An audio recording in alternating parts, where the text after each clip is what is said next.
Welcome, everybody, to another episode of Needs Some Introduction.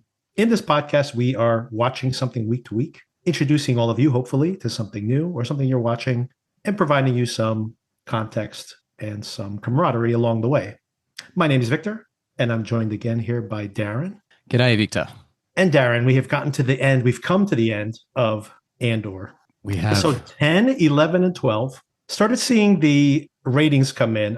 Maybe I'll follow up on this. I'm very curious to see if this grows over the course of the run here. Last week's episodes were the actual number of minutes. The way that Nielsen reports this on streaming is the actual number of minutes watched. So it actually scored pretty highly. When you consider they dropped for 3 pretty long episodes, you got to take everything with a grain of salt. But I am curious to see the numbers when they come in and illuminate the same one of the streaming ratings companies. They actually showed the ratings for all of the previous Star Wars shows. And the shocking thing is that Andor season 1, and I do hope this has grown over time, but Andor season 1 had underperformed even beneath The Acolyte, which was, and even beneath like Secret Invasion, which is the most unsuccessful of the Marvel series also. So, which is to say, by the way, it's still one of the bigger shows that came out that year, of course, because it's a Star Wars show, right? But it's, when you think about the amount of money they're spending, probably not what they wanted from a financial standpoint. But I have a feeling this show will grow because we've come to the end here. And what an amazing, I had speculated last week on, well, maybe we're just going to come like right up against Rogue One. And as I was saying that, I almost cut myself off because I'm like, I don't know if I really want to see that. And that is exactly what we got. And it was very satisfying. They still are, even as they're able to cut this slice of cake smaller and smaller and smaller, getting into the minutia, amazingly, turns out to be pretty satisfying as is along the way. And so overall, I didn't think this was as satisfying as last week's 3 episodes, which I think is probably the highlight for me of the entire series. But this is a much quieter, but really satisfying 3 episodes and really ties together a lot of the themes in the show. So what did you think of these 3 episodes? Oh, I absolutely loved these 3 episodes. I thought they were the best of the series, and I was just blown away by just the depth of thought about what goes on in these episodes. And I mean, we can talk about them all separately. We can talk about so much. There's so much to talk about. Tell me, when you finished these 3, did you press play on Rogue One straight after? I did watch Rogue One last night. I actually was planning on watching only maybe half of Rogue One, and I ended up watching the whole thing. I watched Rogue One all the way through, and I do have thoughts on Rogue One. And I know you just watched it recently as well, because I was surprised at my experience of watching Rogue One. But we'll leave that for separate conversation. There's plenty of talking about right here, just in these 3 episodes alone. But I do want to carve out a few minutes to discuss that at the end because it was an interesting experience.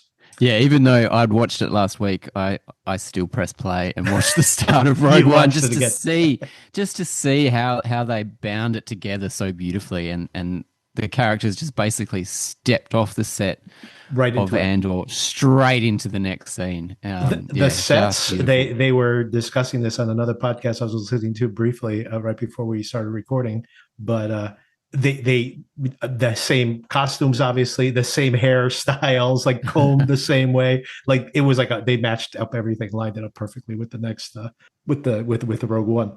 Yeah, just beautiful.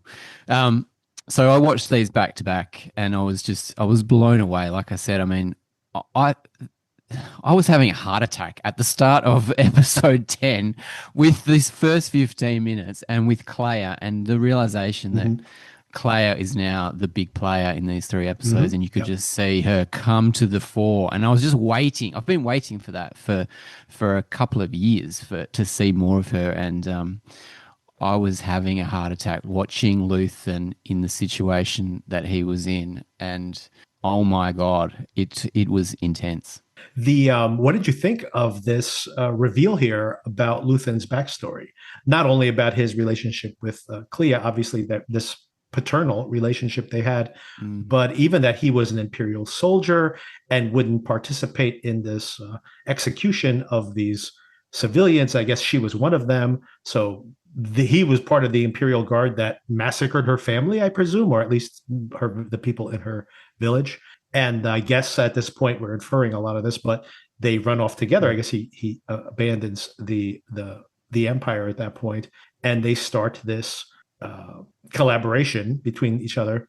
I should say this collaboration between the two of them, and he is grooming her, or that has a negative connotation nowadays, but he's coaching her and training her on the ways of this stealth type of fighting. I thought this was so interesting, and I have actually been critical of him as a character and wondered what the show was trying to say about him. And we do see him murder an innocent person here who's actually trying to help them. But all of that, in general, I think this is a redemption arc for him in these final three episodes. Yeah, it was incredible. I loved seeing him broken inside that Yeah. ship. I just wanted to see outside the ship what was going on, what was Right. the battle that was going on. But obviously, they did not show us that. We just could hear the horror that was going on beyond the walls of that ship, and just to see him as a broken And he's man. just saying, "Make it stop!" Right? That's the literally the title of the episode, and he's just saying, "Make it stop! Make it stop!" Wow. Yeah, it's stunning. And obviously there's this theme of orphans in Star Wars, and then there's the theme of the master and the Padawan, Mm-hmm. and all through the movies and TV series, and this continues it again, but in a really beautiful way. And the fact that Clea teaches him things as Mm-hmm. well as he teaches her thing, and the fact that she's almost the boss, she's almost Yep. leading him um, out of this distress that he's been in. It's just stunning. In that first episode, it's really fascinating. At one point, I was wondering, are they trying to indicate that she's been the mastermind all this time, and he, was just the front? Mm. But I think what you're seeing there is exactly like you described. I think that he's recognizing that she is now um, in control, that she has learned everything she can from him, and she has become his master to some extent, like you mentioned. So he offers to stay behind when he knows that inevitably his front is going to fall, and they need to clean up behind themselves to like destroy these breadcrumbs that could lead to the rebel location. And he offers to stay behind, and of course she does. Clea pushes back, but eventually does accept this. And then there's an incredible scene, an absolutely incredible scene, where Dedra shows up to have her like Moriarty and Holmes confrontation with him. But she should have brought, like she ends up getting arrested as a traitor because she didn't bring backup. But she did make the wrong move here, right? She wanted the glory for herself, or at least to have this confrontation, even if it wasn't a public glory. And she played her hand badly, right? He almost kills himself at that moment. And of course, he's been, while he keeps her distracted, he's actually destroying the evidence back behind the stage. Oh, look, it's not often that I scream at a TV screen, but my God, when he opened the door, And put on she's the there. smile, and she's standing there. It's like it reminded me of the scene in Heat with De Niro and Mm-hmm. Pacino Yeah. finally meeting after all this time. Just brilliant dialogue. How the hubris that she shows, that she thinks she's just got him. She's Mm-hmm. just great. Like that's what brings her ultimate downfall, and that he knows that he's playing a role as well. But they both know that they are finally seeing each other for the first time. Stunning. I mean, I keep using this word. I mean, I I'm gonna really struggle to analyze these three scenes because it was just pure emotion. I loved it so much. And yeah, Dedra is. I was worried that she was going to disappear from the series, but she plays a big role in this episode and the next episode, and yeah, she's just killing it. And poor old Luthen using that knife on himself was heartbreaking as well. There's a great bit of dialogue where she's asking him, "Is everything real?" And he goes, "Well, some of them Yes. we're not sure if they're real or not." And he pulls out that blade, of course, and he goes, "It's extremely rare." And she goes, "Is it real?" And he's just like, "Well," which is an interesting metaphor for his whole persona, right? Like, how much of this is real, how much of it is not. And of course, whether it's real or not, it still functions as a blade because that's what he uses to try to kill himself with. And then, like, yeah, she miscalculates. He almost dies. And Mm. then we have the next episode, which is basically there seems to be there's one action packed episode in each one of these cycle of three. This is the big action episode, but it is a pretty low key. This is my preferred type of action anyway. This is more like a Mission Impossible type or spy thriller type action where you create a distraction, you get into the building, you can only get to level 7, so they have to like sneak up the stairs to level 9. All of that stuff is great. It's like playing a stealth video game. And we see that Clea has this incredible, not only is she very proficient and able to navigate that and knows where the cameras are and hides her face, although they still are able to identify her in the end. But of course, she then goes and does exactly what Luthen would have wanted her to do to unplug him. And they have that very sweet moment, which is about as much emotion as Clea can muster, I guess. She's very hardened by this very, very rough road they've been on this whole time. It was so beautiful, and I really enjoyed the way that the ISB guys were like, "Oh, we think that there was 3 people to be Yeah. able to infiltrate this facility. You need 3 people," but she did it all by herself. And the way that this show just makes a liar of me. I mean, last episode we talked about. Well, I talked about how they don't fetishize the aliens so much. We got some great aliens in these 3 Yeah, episodes. there's a lot more than I think I've seen before. Yeah, and they were fantastic, and they worked so well. And I mean, to to have just the comedy of her wheeling the old granny through the through the to be able to get to the next level was just so funny. But yeah, Claire's amazing, and it was a really poignant finish for Luthen. He didn't wake up and say anything, any words. It just kind of faded to black at the end of that episode, and it was just yeah, such good television.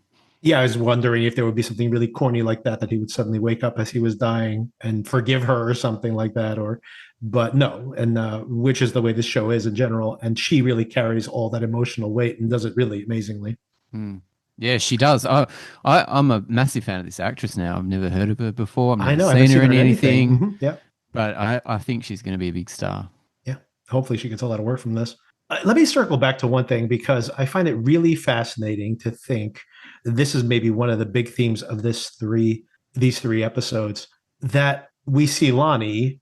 It's Mm. just so much complexity just in this one thing. We could probably talk about the whole hour we have here on just this one point, which is Lonnie goes and presents this information to Luthen. He knows that this is basically that pretty much all of these different arcs in all of Andor, I believe, have all been part of one thing, which was the making of the Death Star. So now we know that all these different things that have been going on are actually the one thing, which then suddenly makes sense. Of course, we've been following Andor, mostly Andor, but not only Andor throughout the course of this series. But now we see that that's what all these different through lines tying together was the creation of the Death Star, which of course we never see until I mean now I'm forgetting if we see it at all here. I don't think so, right? I'm confusing it with Rogue One, which of course we do No, see. no, we do see it. We see Oh, it at the very right end, at the right? end. Yeah, yeah. Yeah, yeah, we do. Yeah, because I yelled out again. I got confused as to whether I saw that now or in Rogue One, considering I saw them like right at the same time. Yeah.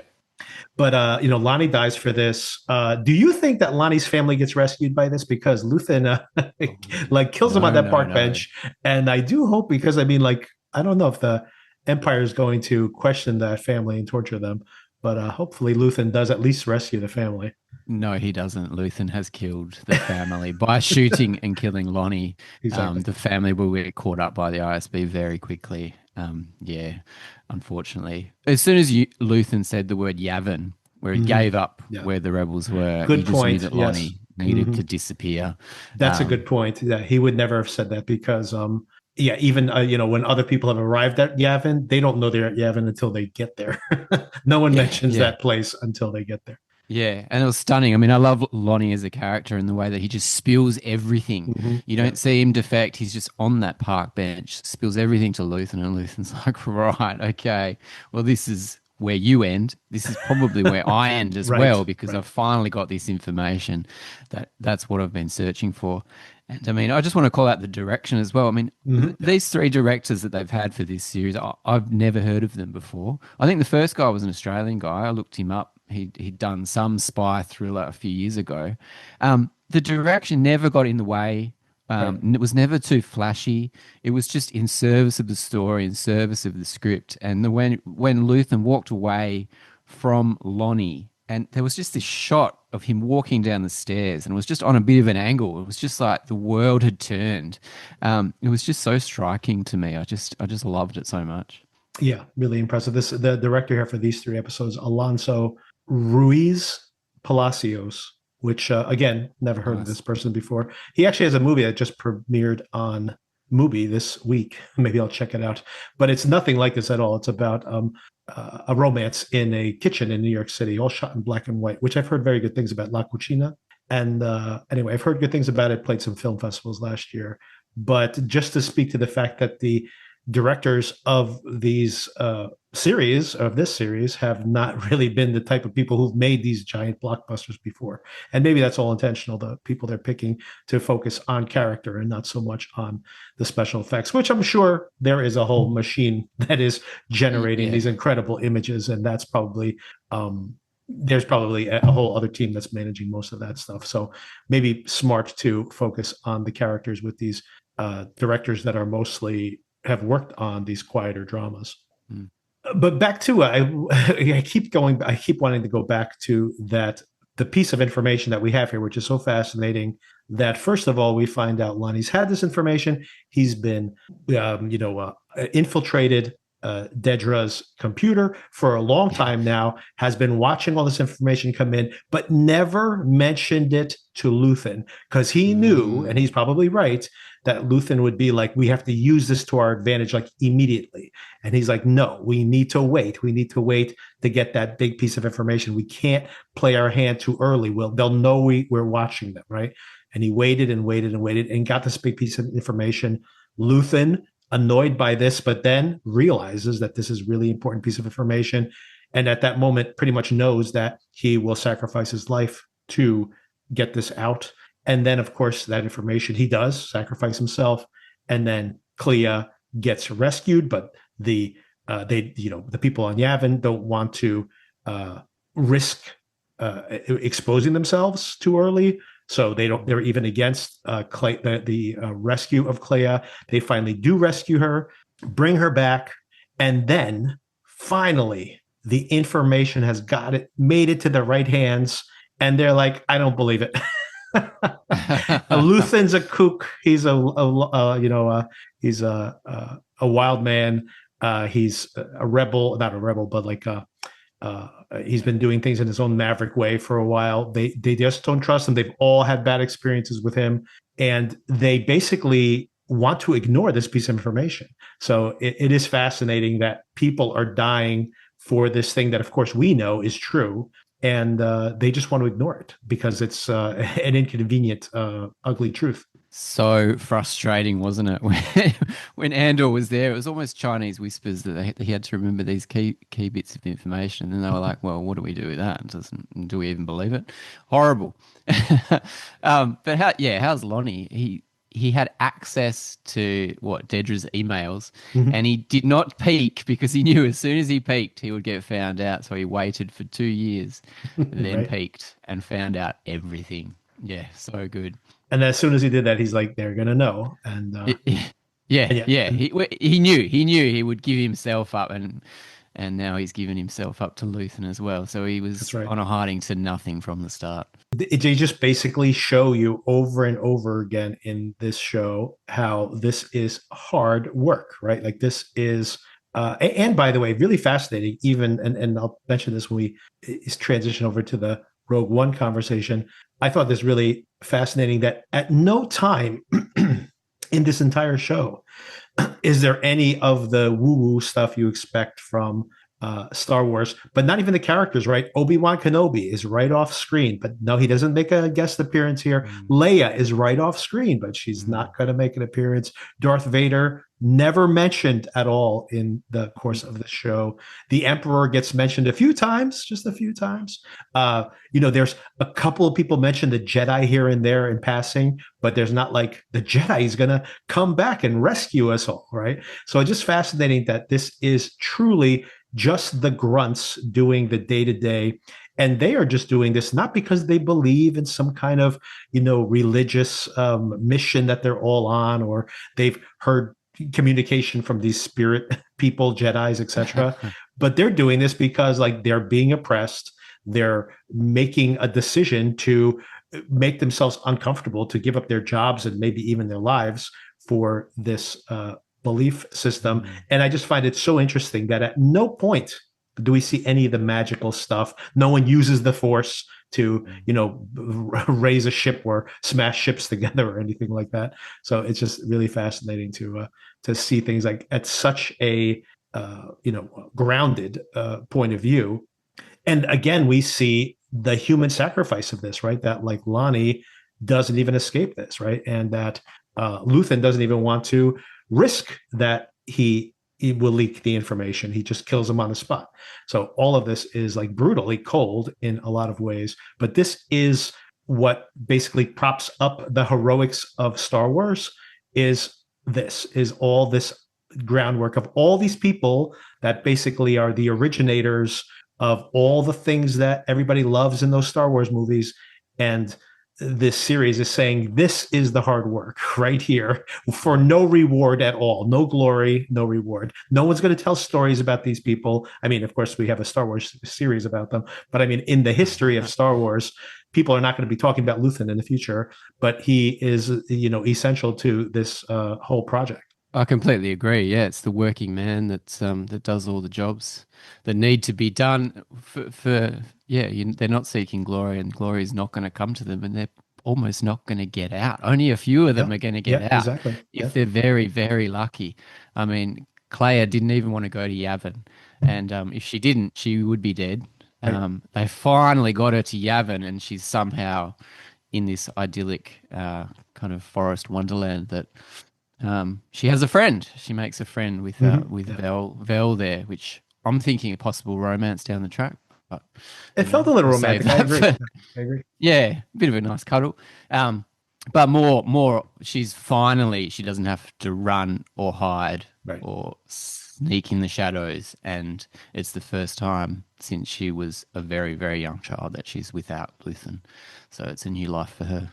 Something subtle and very smart in this show, I have to say. Like last week, I was talking about how so much of what we were seeing in that cycle of episodes was about those relationships, right? Like how Andor and Bix and their relationship, but a lot of romantic relationships, like the marriage, Mon Mothma's Mon daughter. Mothma, and her husband, and like how that was a somewhat functional marriage. And you see, and the Dedra's relationship as well. So you see how there was a lot of these romantic entanglements and that dynamic, that sexual dynamic between these different characters. And even though we spent a lot of time with Luthen and Clea, I never mentioned them as part of that pairing because there just was no sexual tension between them. And now, I mean, I think it's very clever that they were smart enough to edit the film that way, because of course now we find out that it's not a sexual relationship at all. It is a paternal relationship between the two, father-daughter relationship between them, and it's again, the sacrifices that people make for not only as mentors but as parents themselves. And of course, we could save the final moment for later, but of course, again, it's this whole idea of like what you sacrifice for your children, right, at the end. Yes. And of course, We'll like you save said, it- there's no save it for glory, later. there's no for these people, but I guess it's like what they hope to build for their children. That's right. Yeah, it's the idea of revolution and rebellion, and sacrifice. But you're right. You're doing it for the person next to you, and you're doing it for the next generation or the generation to come, or after that. You almost can't see the end, but you have to do your job. And let's talk about the final moments there. When we get to the very end, we see, I got to tell you, I wasn't that affected by this until I was thinking about it for this conversation and like putting my notes together.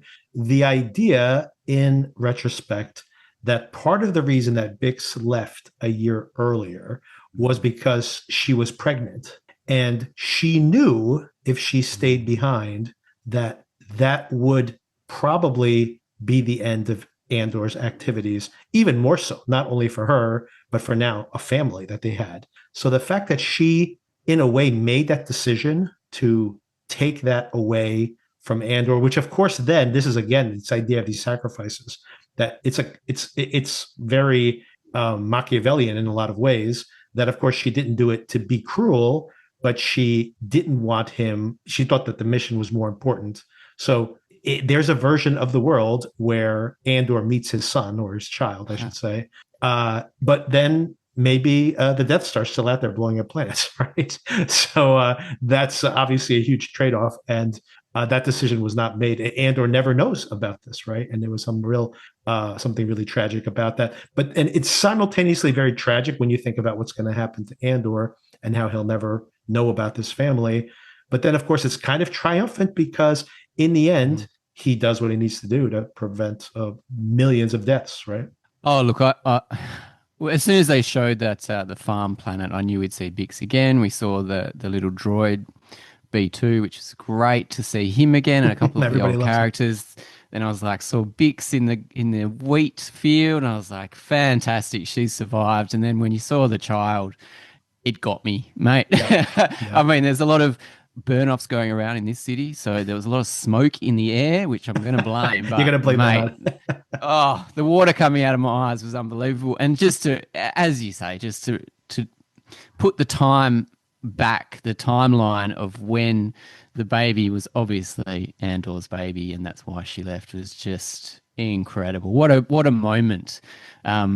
Yeah, beautiful moment, and just a lovely sentiment to end on. In that, yeah, everyone's doing it for the next generation, for their children, and hopefully Bix's and Andor's child sees a better version of the galaxy because of their sacrifice. And they don't appreciate us, Darren. They don't appreciate us.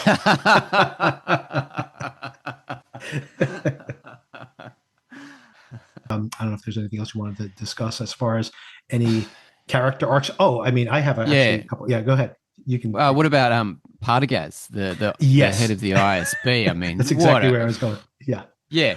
I mean, a brilliant ending. I mean, the way that scene played out, the Mm-hmm. way that Nemec's manifesto came Mm-hmm. back was Yeah.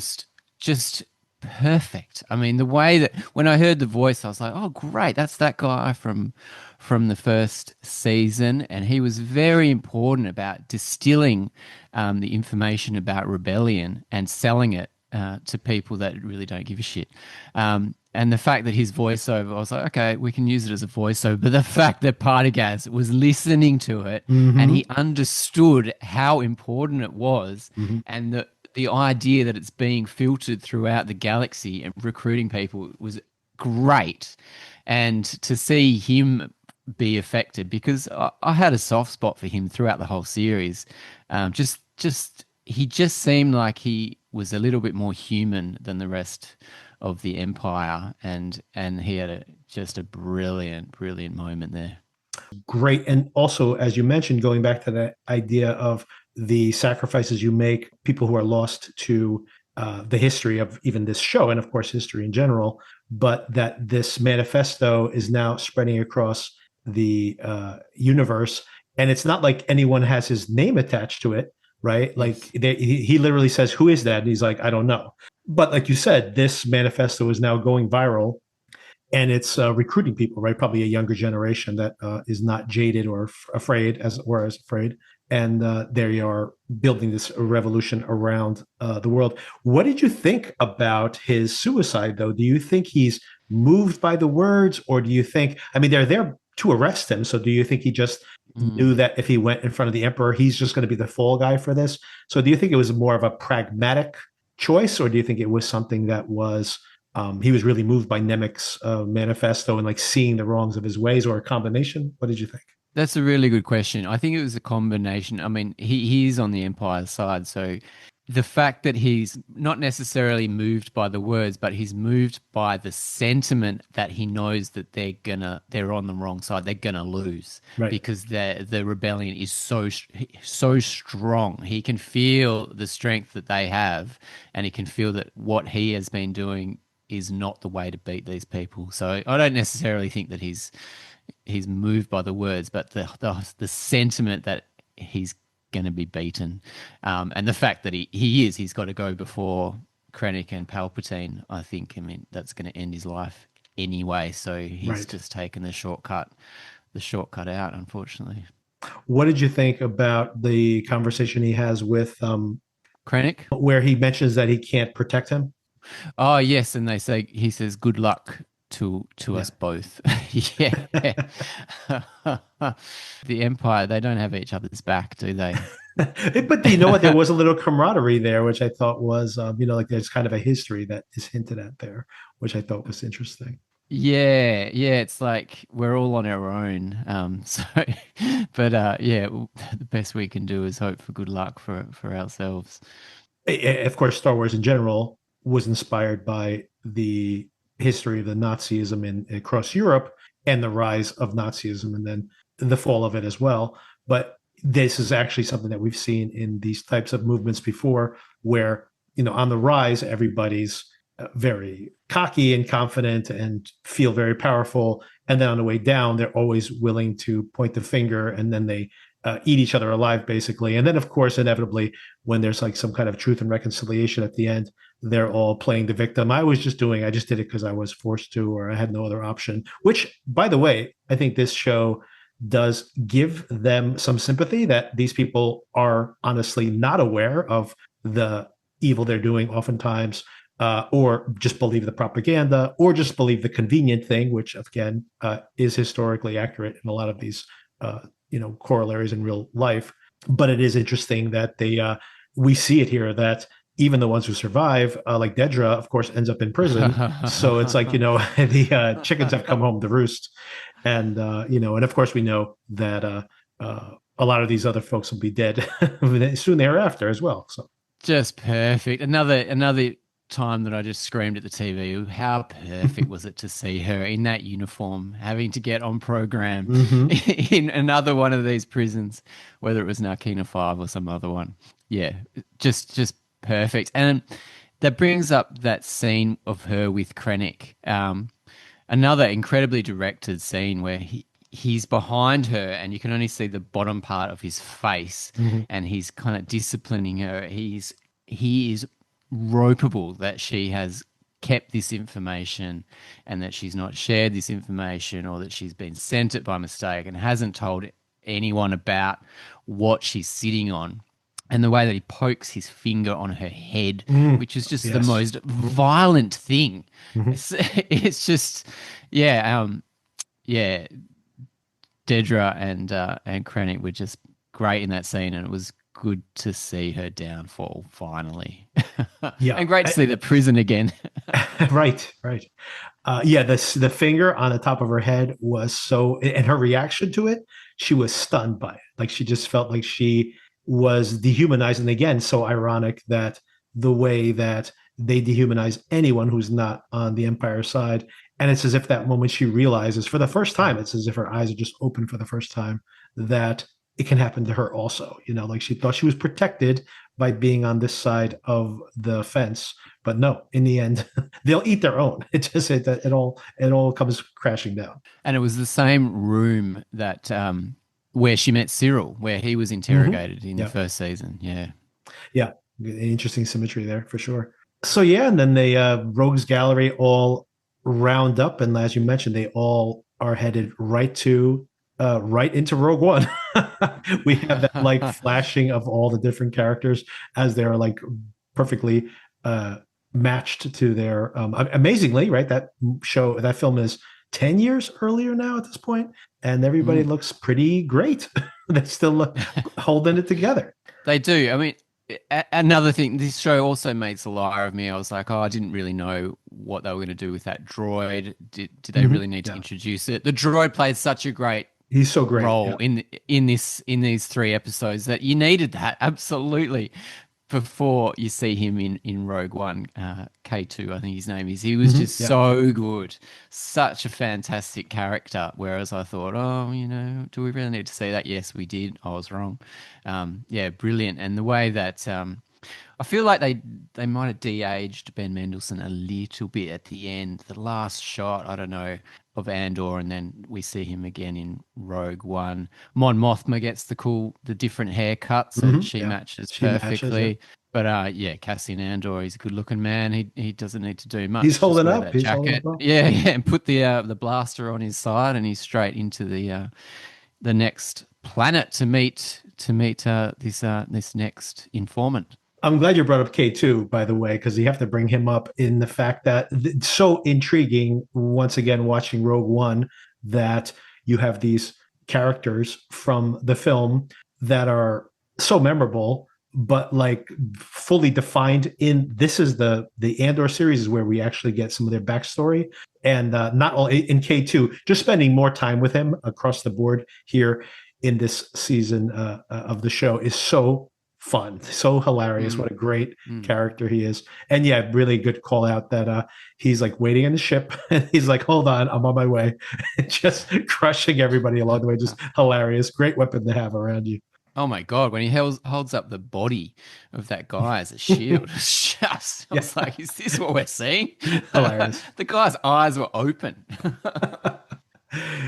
uh, Anything else you wanted to bring up before we transition over to Rogue One? Melshi as well gets a little bit more action as well. And I didn't realize that he goes straight into Rogue One and he rescues Jin Erso from the transport straight Oh, away. right. And That's right. we see him training for it.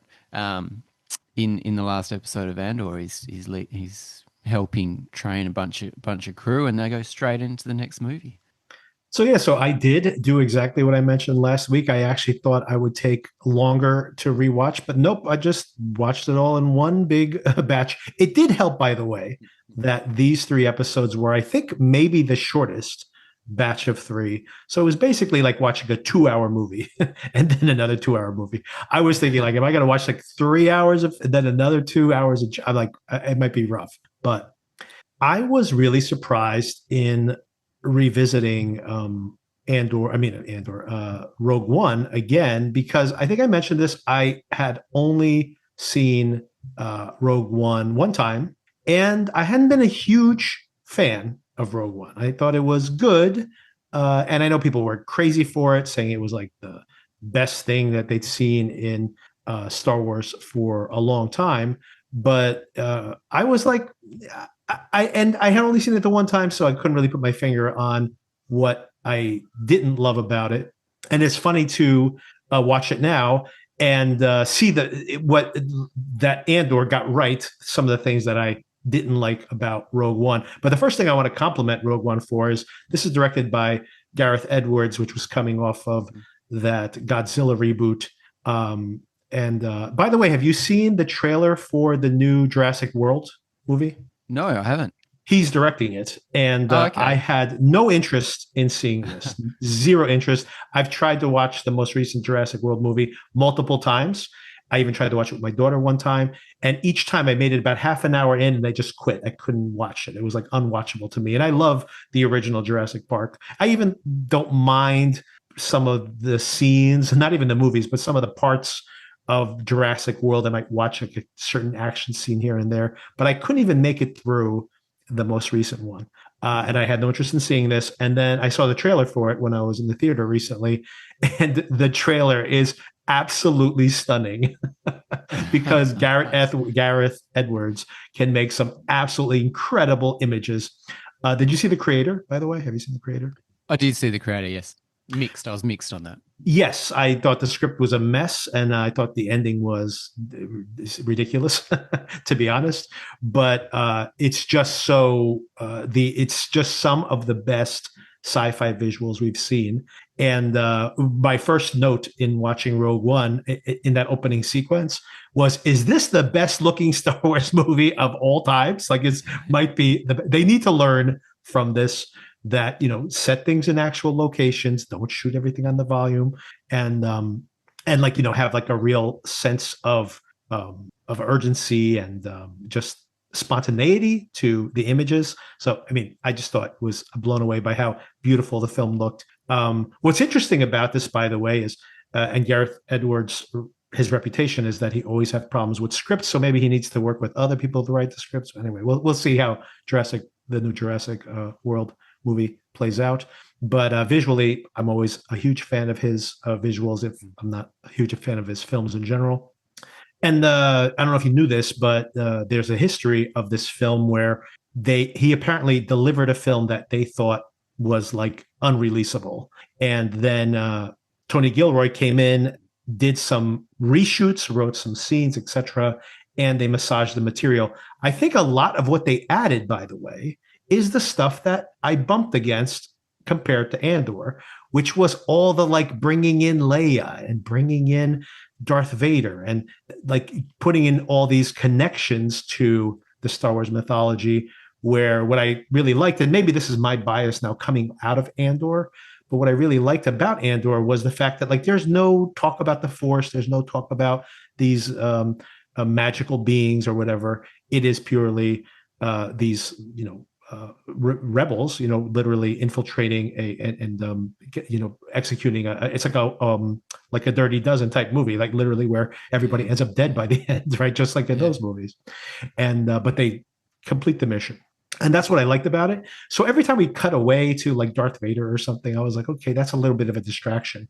But apparently that's what fixed the original version of the film. But ironically, Tony Gilroy gets a whole series and he goes way back, strips it way back, even more so. So, yeah, I was interested to see this in the context of Andor. Basically, what I would say is that Andor for me is so much deeper than Rogue One.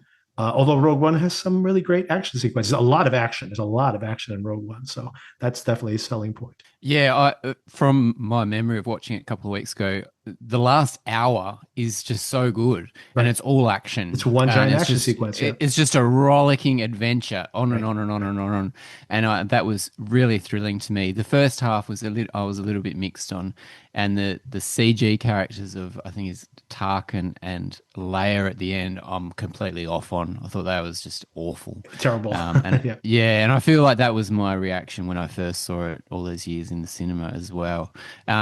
And also the Vader bit in the middle where he meets Krennic, I was like, oh wow, we're seeing Right. Vader, okay. Didn't mind him at the end where he just tore everything apart. I thought that was fantastic, and the way that it meshed into Episode 4, Right. A New Mhm. Hope, was genius. I thought I love seeing the ship, and I love seeing the sequences they just melded so well with the art direction from the 70s. The way that it just stitches all together was great. And even going back to Andor, some of the when you see the X-wings and you see the uniforms, Mhm. the way that it just brings up this nostalgia of when Mhm. you're a child watching these 70s movies is just, yeah, it was very exciting. But yeah, mixed on Rogue One. I didn't love it as much as some people love it. Love it. Yeah. Yeah, I mean, and that just goes to speak to the kind of miracle of Andor, that you're taking a film that I know people were very enthusiastic about it at the time. It got very positive reviews, but I was always kind of like, okay, it's leaning a little too hard into the mythology, and the story as it is pretty thin. We really don't know these characters very well. And that we went into, which honestly is not a very dense mythology, which is just like a stopgap between two movies, literally, just on this one mission. And it built this incredibly dense and detailed world. So it makes Andor even more of a miracle when I actually saw the original, film. To see like, oh wow, really? Like, I would never have suspected such a rich world would emerge from this particular film, which is a fun film. Don't get me wrong, but I mean, it's just not very dense with ideas or these characters don't seem that they could maintain an entire series, but the Andor character turned out to be a really fascinating character, and It more is so the fun. Yeah. characters that spun out from there. And the fact that the first time we see Andor is that he kills Yeah. one of the Yes. spy in Mhm. cold blood. And oh my God, He this learned that from character, how Luthen. could he He learned do that that? from Luthen. But we've got two whole TV seasons where you can see how he does that and why he does that. It's just fascinating. The character I want to see have his own movie is Donnie Yen as the blind Jedi. That's what I want to see at home. Yeah, I feel like I was a bit mixed on that as well. I didn't get Really? enough of Right. Mhm. what he's not. So he's not a Jedi. He's not, but he's a little bit of the Force. But he's a little bit other, also different mysticism as well. And his best mate is off it. So yeah, I thought it was interesting. Have you seen John Wick 4? I don't think so. You haven't. Donnie Yen plays a blind assassin in that movie. Basically, I guess a spinoff of this in a way. But Okay. he, like every action scene he's in, he needs to get a spinoff movie. Every action scene he's in is incredible. He has at one point he puts a motion detector in a kitchen and kicks everybody's ass. And I'm like, oh, that's how he's going to do it. He's going to use this motion detector, and you think it's going to be some kind of like really advanced motion detector, and it literally is like it just clicks when someone walks past it, and it's incredible how he's able to use that to like take everybody out. It's every scene he's in John Wick 4. John Wick 4 for me is exhausting. It's too much movie. It's just like keep cramming stuff. Like any one of those action sequences is one of the best action sequences I've ever seen. But you have like 8 of them in one movie, and it's a crazy thing to say, but it's too much of a good thing. But anything he's in, every scene that Donnie Yen is in is fantastic. If you ever catch up on that one. Yeah, it's on my list, but it just seems a bit overwhelming at the moment. It is incredibly overwhelming. I mean, just when you think it can't get any crazier, there's this amazing scene where you're like watching him with this fire gun. I don't even know how to describe it. That is literally blowing people through walls, and the camera is like over his head, like following him around. And it's like you're suddenly inside of a video game. So there's like all these different aesthetics. There's all these different like it's not even like you're in a video game. At one point, it feels like you're inside of a musical. Like I said, it is 10 movies all happening one after the other. And I was totally on board for like the first hour. But by the end, I felt like it was a 4-hour movie. Like, oh my God, it's still not over. Like, that should have been turned into a mini series. And I could have watched each one of those episodes as its own standalone thing. But he plays blind again in that, and he's really really entertaining. He's been around a while too, so It's he must amazing be how long he's keeping been up around. his fitness regime. Absolutely, yeah. I mean, this is like 10 years later, and still killing it. All right, glad you wanted to cover that. I mean, they really nailed it. Do you think this is better than? I guess you do feel like this season was better. I thought it got off to a slow start. That first 3 episode arc, I got a little worried. I'm like, this is not the strongest, but I guess they were saving the best for last because it really picked up over the course of the season. But overall, do you feel like season 2 was stronger than season 1? I think I do. Yes, I love both seasons, and I just love the story, and I just love the fact that we're seeing Star Wars that brought me back to seeing it as a child, and also now that I'm older, I want more depth in my Yeah. viewing, Mhm. and it's given me depth, it's given me story, characterization, and thrills, and more adult themes, and I can't say enough about it because I enjoyed it so much. I just want to keep thinking about it. And I know that likely we're never going to get Star Wars as good as this again. Right. And I hate to say that, um, but they're showing us, they've showed us that this is lightning in a bottle.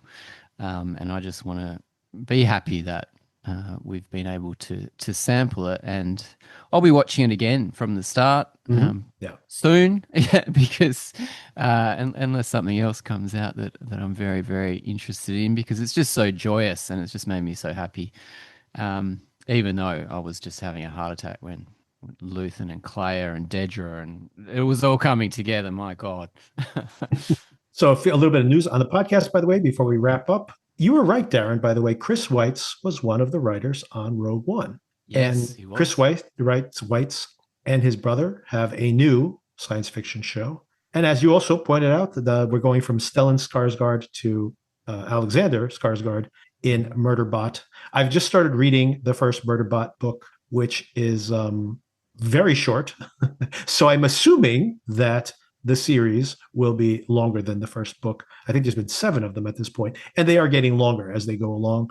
But a very well respected science fiction series, comedic, but by the way, dealing with some of the same themes here with Andor. So maybe a more comedic view of being part of the Empire, but maybe a robot that has reprogrammed himself and wants to have a different life. Apparently, he just wants to watch TV and keeps getting inconveniently interrupted with having to do his duties of murdering. So I'm looking forward to that. Should be very funny on Apple TV starting this Friday. And that's only like 20-minute episodes or so. So it's supposed to be a very brisk watch.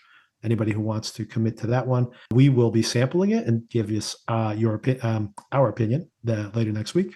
And also another breezy summer, seeming very fun genre show. We have J.J. Abrams reuniting with Josh Holloway from Lost fame, who hasn't really had a big star-making turn since Lost, which is like 15 years ago, but apparently getting rave reviews for playing this new driver, a mob driver set in the 70s, driving his Duster car through the desert and getting into in and out of mob trouble. So maybe a little correlation with our Mobland coverage as well. And we will be coming back to Mobland. Mobland is wrapping up. It's been very popular, by the way. There's so much negative takes on the bad accents of the characters or whatever. But you know what? So many people are watching that show, even if they're watching it ironically. It is coming back for another season for sure, considering how popular it's been. And we'll be back, probably covering it here and there, but definitely back for the finale, which is now 3 weeks away, I believe. What did you think of this week's episode? I did like the action, at least. We had some action. Yeah, I was going to bring it up because finally something's happened. Yes. I love the action. And finally Eddie has done something again, even if it's just seduce Tom Hardy's daughter. But still, he's doing something, which is good to see. The action was great. I loved seeing the blood and the murder at the end. But yeah, I am stunned. I've seen a bit of internet reaction that one recap was very similar to the way that I've been seeing it. I think you've been seeing it as well, which is disappointing. They missed this, they missed that. But all the comments are just like, you've missed it. This show is brilliant. I love this show. So there's so much love for this show that it's shocking. I'm a little bit mystified. But this episode is really good. Yeah, I thought this was a good episode too. And we have this new character, Kat, which turns out to be Catherine. And it looks like Tom Hardy is, and maybe this is I kind of touched on, maybe I was watching the show the wrong way in 2 ways now. One is maybe I was like, this isn't a show that's just setting up another season. Maybe it is. Maybe we're getting to the point where, Kat's the real mastermind. And now Eddie has this responsibility to her, and he's on some other kind of missions. And he, so there might be a bigger conspiracy, and Eddie gets to have more like spy-like adventures. This could be setting that up, so maybe that's why it's kind of felt like weird. Like, what am I supposed to be paying attention to right here? The other thing I think I'm missing out, and also why it's so popular, the Taylor Sheridan verse, the Yellowstone, and now Landman, which has been a phenomenal success. These shows don't work for me because they are these macho soap operas. They're really soap operas. And guess what? This is on Paramount Plus. I'm sure anybody who watched Landman gets Mobland fed to them afterwards, and they're probably loving it because it's another macho soap opera. So once again, maybe I am watching it the wrong way, but the audience who's raving about it, I've seen some of the same raves, and I'm like, what are you talking about? They're saying this is the next Game of Thrones. This is Cersei. This is Joffrey. I'm like, those characters were fascinating. These are not fascinating characters, but anyway. But the action was good, and we will come back to all of that, and hopefully we'll get a satisfying finale because, like I said, I think we are going to have another season of this considering the ratings. Yeah, I'm in it now. I need to see what happens. Yeah, and finally, we're getting, it's called Mobland, and finally we're getting another couple of mobs. There are a bunch of mobs now, right? Like they've all been introduced in the past week, and they're all working together, right? It's just like, Richie called the Mexicans, and the Mexicans called the Moroccans. What were they? What's this other one? So yeah, it's like the dominoes of mobs. Finally, yeah. Finally. So yeah, we will maybe be discussing that maybe in the very next episode. If we could cram it all in, talking about Duster, talking about Murderbot, and talking about Mobland, maybe get all that in there. Oh, and I've seen Final Destination. I saw a preview of Final Destination. It's a blast. So if you plan to see that, if you like this series, I'm talking to you, Darren. You're gonna like this. It's very self-aware. It's very funny. The opening murder set piece that they always have is like a real set piece, like a massive set piece, very satisfying. The comedy is maybe the best in the entire series. So if that's a recommendation, if you like this series, you're gonna like this movie. Basically, what I'll say. Okay. All right, that's cool. But I must say, I think Mission Impossible comes out today or Oh, this you get it week. I'm not early. We get sure. it. We get Yeah. it next week. We get it next week. Or maybe it's next week. I don't know. Yeah, well, I am interested in possibly seeing that in the cinema because I The did like reviews the have last come in one. on that. Not, for, I mean, they played it at Cannes, and the reviews have come in and they've been very positive. So I got my fingers crossed. I liked the last movie. It was a little discombobulated, but I did like it. Oh, I Um, have no idea what went on. I just enjoyed it. right. I'm not sure what was going on, but the set. I mean, the driving around in Roma was a great set piece. So I loved all the set pieces, even though I'm Mm. not sure what was going on plot wise. Yes. But hopefully we'll get a even more satisfying episode. But I'm always a fan. My daughter's actually currently or was currently watching one of the Mission Impossible movies when I came up here to record. But I got to go see the end of this Knicks game because they could win the series tonight. We started recording right at halftime, so this will be Oh, all right. if they could advance. This will be the first time they advance in 20 years, Epic. 25 years. So this is quite a thing. Okay, that's good news. Um, all right, Darren. Thanks again for the conversation. Cheers, Victor. Thank you. All right. Talk to you soon.